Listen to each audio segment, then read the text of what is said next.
Film की शुरुआत में दिखाया जाता है कि एरिक नाम का ये लड़का बहुत बुरी तरह घायल है और नॉर्वे के जंगलों में अकेले रह रहा है। जी हाँ दोस्तों, फिल्म का बैकग्राउंड नॉर्वे को रखा गया है। इधर इसके घायल पैर की हालत दिन ब दिन खराब होती जा रही है। यह देखकर एरिक जंगलों से निकलकर शहर की ओर जाता है। यहाँ पर एक घर में घुसकर वहाँ से वो कुछ मेडिसिन की चीजें चुरा लेता है। फिर बाद में पेट्रोल पंप पर जाकर अपने घाव का इलाज करता है और अपने बालों को भी काट लेता है। फिर वो वहाँ से वापस जाने लगता है, पर वापस जाते वक्त रास्ते में उसे कॉलेज के कुछ लड़कों का एक समूह दिखाई देता है जो एरिक का रास्ता रोककर उससे पूछताछ करने लगते हैं। पर इसी दौरान यह लड़का जिसका नाम ओलिया है एरिक से बदतमीजी करता है। पर अचानक एरिक उसे गुस्से से देखता है और ओलिया की पूरी बॉडी कोलैप्स कर जाती है और वो मर जाता है। पुलिस एरिक को अरेस्ट कर लेती है। केस का इंचार्ज ऑफिसर एनरिक क्रिस्टीना नाम की एक साइकोलॉजिस्ट को बुलाता है। एनरिक उसे बताता है कि जिस तरह ओलिया की मौत हुई है वो बहुत अजीब है। वो जानना चाहता है कि आखिर मौत का कारण क्या है और वो हुआ कैसे। इसके साथ ही ऑफिसर एनरिक क्रिस्टीना को ये भी बताता है कि चूंकि एरिक यूएस का सिटीजन है तो हम उसे उनके हवाले कर देंगे। क्राइम यूनिट 1 घंटे में यहाँ आ जाएगी, लेकिन उससे पहले वो जानना चाहते हैं कि आखिर एरिक ने ओलिया को क्यों और कैसे मारा। एनरिक क्रिस्टीना को बताता है कि 3 साल पहले एड्रोल के जंगलों में मौजूद फार्म हाउस में जो आग लगी थी जिसमें 5 लोगों की मौत हो गई थी, यह भी उनमें से एक था, पर यह वहां बच गया था। तब से यह उन्हीं जंगलों में रह रहा है। उनका पूरा ग्रुप एक बैकपैकर का ग्रुप था। इस पर क्रिस्टीन पूछती है कि क्या यहाँ उसके और भी रिलेटिव है। एनरिक बोलता है कि शायद नहीं, और वहाँ मौजूद दूसरे लड़कों ने खुद देखा है कि जैसे ओलिया ने एरिक को छुआ ओलिया मर गया। इसमें कुछ तो अजीब जरूर है जो हमारी समझ से परे है। क्रिस्टीन एरिक से पूछताछ शुरू करती है। तब क्रिस्टीन और उन पर नजर रखे हुए बाकी लोगों को पता चलता है कि एरिक को खुद नहीं पता कि ये सब कैसे हुआ, पर एरिक बोलता है कि उसे कुछ अजीब सी शक्तियों का एहसास होता है। वो ओलिया को मारना नहीं चाहता था, पर यह सब अचानक से हो गया। इतना कहकर वो चुप हो जाता है। क्रिस्टीन उससे पूछती है कि फॉर्म में जो आग लगी थी जिसमें तुम्हारे अलावा 5 लोग और थे, क्या वो सब तुम्हारे रिलेटिव थे। इस पर एरिक पूछता है कि क्या वो जिंदा है। क्रिस्टीन बोलती है कि नहीं, सभी के सभी मर चुके हैं, सिर्फ तुम्हें छोड़कर। इतना सुनकर एरिक इमोशनल होने लगता है और वहाँ का एनवायरनमेंट भी चेंज होने लगता है। पूरे रूम में बिजली दौड़ने लगती है। एरिक अजीब अजीब सी हरकतें करने लगता है। एरिक अपने हाथों से टेबल तक को जला देता है। फिर एरिक क्रिस्टीन से पूछता है कि क्या अब तुम्हें भरोसा होगा मुझ पर, और फिर कुछ ऐसा होने लगता है।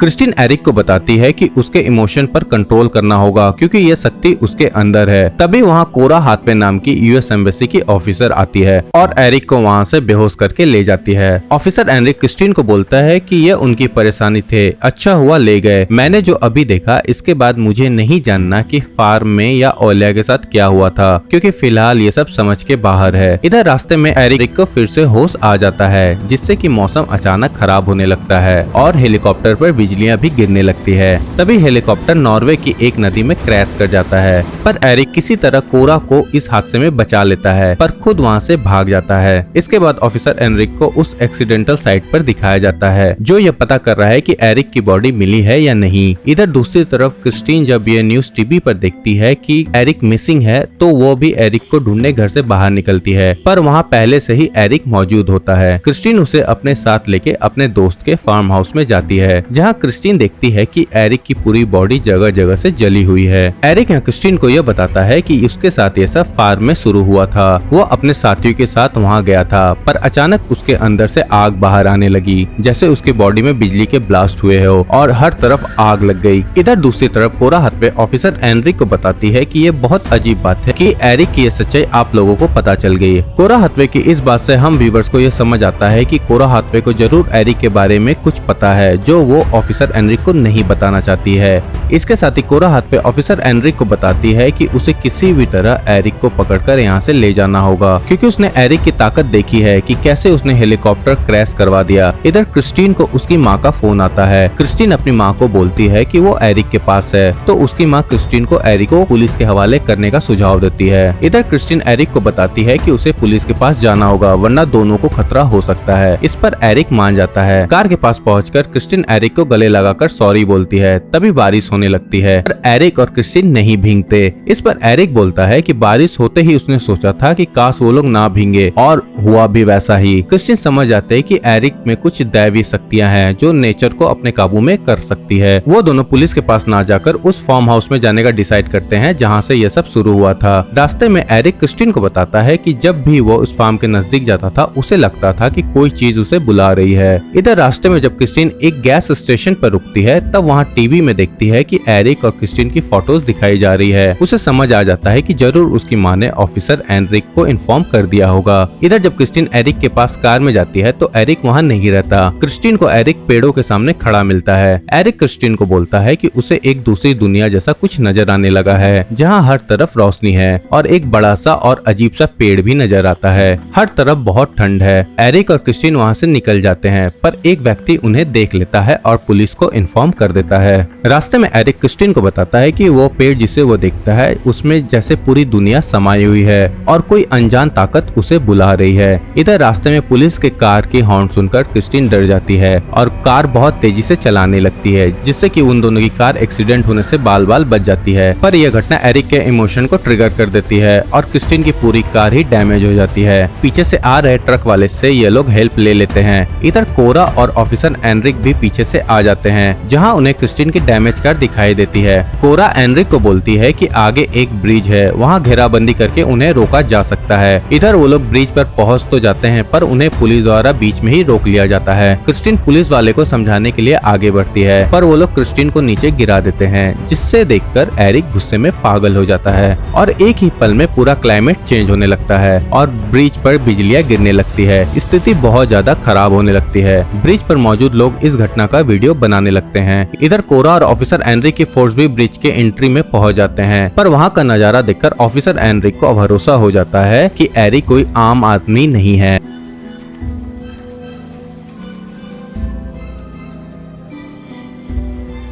इधर क्रिस्टीन किसी तरह एरिक को शांत कर देती है, पर एरिक बुरी तरह घायल हो जाता है। तभी ऑफिसर एनरिक अपनी कार से उसके पास आता है और उनकी मदद करता है। ऑफिसर एनरिक क्रिस्टीन को बताता है कि उसे भगवान पर भरोसा है कि वो इस दुनिया में जरूर आएंगे, पर वो जब भी आए मैं गलत साइड में खड़ा नहीं रहना चाहता, यानी कि वो कोरा हाथवे के साइड में नहीं रहना चाहते। इसलिए हेनरिक उनकी मदद करता है। इधर लोगों तक भी न्यूज के माध्यम से वो सारा फुटेज चला जाता है जो ब्रिज में होता है। नॉर्वे के लोग एरिक को थॉर मानने लगते हैं, जो कि नॉर्स माइथोलॉजी का एक प्रमुख किरदार है और देवता है। इधर कोरा हाथवे किसी को फोन पर बता रही होती है कि उसने जो भी देखा है उस पर यकीन करना मुश्किल है। अगर उसे मारा नहीं गया और लोगों के बीच अगर सच में भगवान का अस्तित्व आ गया तो इस दुनिया का कुछ अलग ही बर्ताव नजर आ सकता है, क्योंकि अभी दुनिया के हर कोने में लोग अपने अपने भगवानों की पूजा करते हैं। सबके भगवान अलग है, इसलिए हमारी दुनिया अभी रियल भगवान के लिए तैयार नहीं है। क्योंकि अगर अभी कोई भगवान नुमा इंसान इनके बीच आ जाए और यह बोल दे कि इनकी अलग दुनिया है या किसी भी जाति धर्म को रिप्रेजेंट नहीं करते, तो लोगों का भगवान से विश्वास उठ जाएगा। लोगों के अंदर पाप पुण्य का डर खत्म हो जाएगा। तब ये दुनिया अभी से ज्यादा बदतर हो जाएगी। यह सुनकर कोरा हाथवे को उनके मिशन के लिए अप्रूवल मिल जाता है। वैसे आप कोरा हाथवे की बात से कितना सहमत है, आप हमें कमेंट में लिखकर जरूर बताएं। क्या सच में हमारी दुनिया रियल भगवान के लिए तैयार है या नहीं है? आपका क्या सुझाव है, आप हमें जरूर बताइएगा। इधर एरिक को एग्जामिनेशन के लिए हॉस्पिटल ले जाया जाता है,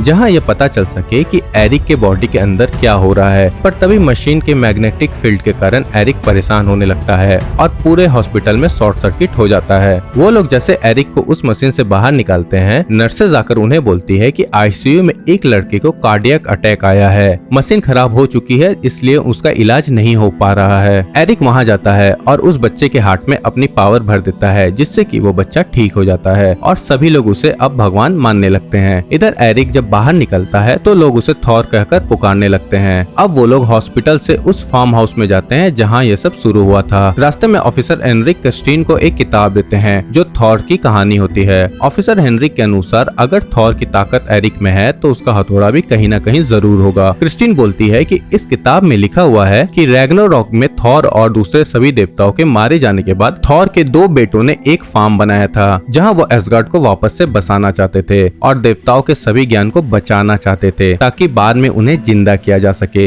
इस पर ऑफिसर हेनरिक एरिक को बोलता है कि जरूर यह फार्म वही फार्म होगा जिसे थॉर के दोनों बेटों ने बनाया था, और हो ना हो तुम जरूर उनके वंशज हो, तभी यह जगह तुम्हें अपनी ओर खींचती है। जब वो लोग वहाँ पहुँचते हैं तो उन्हें एक अजीब सा निशान वाला तहखाना मिलता है। वो लोग उस जगह को खुदवाते हैं तो उन्हें अंदर एक गुफा मिलती है। पहले क्रिस्टीन और एनरिक अंदर जाते हैं जहाँ उन्हें थॉर के बेटों का लिखा हुआ संदेश मिलता है और एक ट्री के डिजाइन वाली एक वॉल मिलती है जहाँ 9 रियल्म्स यानी 9 दुनियाओं का जिक्र है। उन्हें यह देखकर यकीन हो जाता है कि एरिक जरूर थॉर का ही वंशज है। इसके बाद उन्हें वहाँ पर एक बॉक्स भी मिलता है। तभी वहाँ अन्य लोगों के साथ मिस कोरा हाथवे भी अपनी फोर्स के साथ आ जाती है। वो अपने शूटर्स को बोलती है कि अगर कुछ भी ऐसा हो जो भगवान से रिलेटेड हो तो तुरंत एरिक को शूट कर देना। इधर क्रिस्टीन और एनरिक बाहर आ जाते हैं और एरिक को अंदर जाने बोलते हैं। एरिक जब अंदर जाता है तो वो भी उस वॉल के ट्री को देखकर खुश हो जाता है। उसे समझ आ जाता है कि यही वो ट्री है जिसे वो अपनी इमेजिनेशन में देखा करता था। तभी उसका हाथ अपने आप बॉक्स की ओर उड़ जाता है। बॉक्स को खोलने पर उसे अंदर एक कमर पट्टी, दस्ताना और हथौड़ा मिलता है। वैसे आप इस हथौड़े को देखकर चौंकेगा मत, क्योंकि नॉर्स माइथोलॉजी में थॉर के अलग अलग डिजाइन के हथौड़े भी देखने मिलते हैं और कहानी में भी थोड़ी डिफरेंसेस हो सकती है।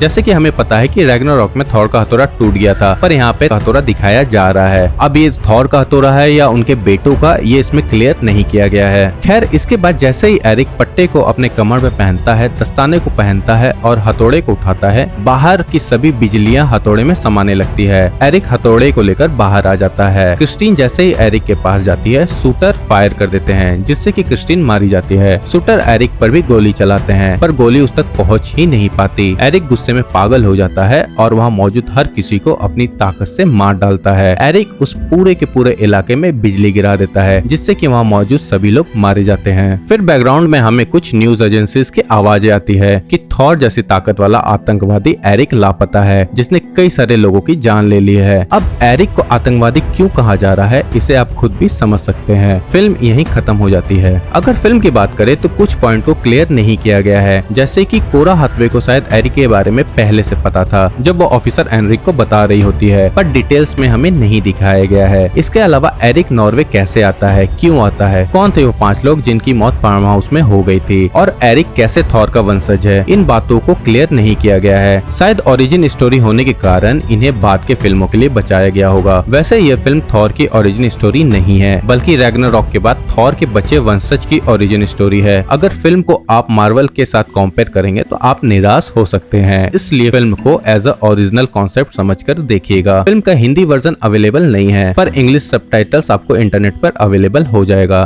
तो उम्मीद है आपको हमारा ये एक्सप्लेनेशन वीडियो पसंद आया होगा। अगर फिल्म से जुड़ा कोई सुझाव या कोई क्वेश्चन आपके दिमाग में है तो जरूर पूछे। चैनल पर नए हैं तो चैनल को सब्सक्राइब करना ना भूले। वीडियो पसंद आया हो तो वीडियो को लाइक शेयर जरूर से करें और कमेंट करना ना भूले। मिलेंगे अगले यूनिक एक्सप्लेनेशन वीडियो में, तब तक के लिए अपना ख्याल रखिएगा। धन्यवाद।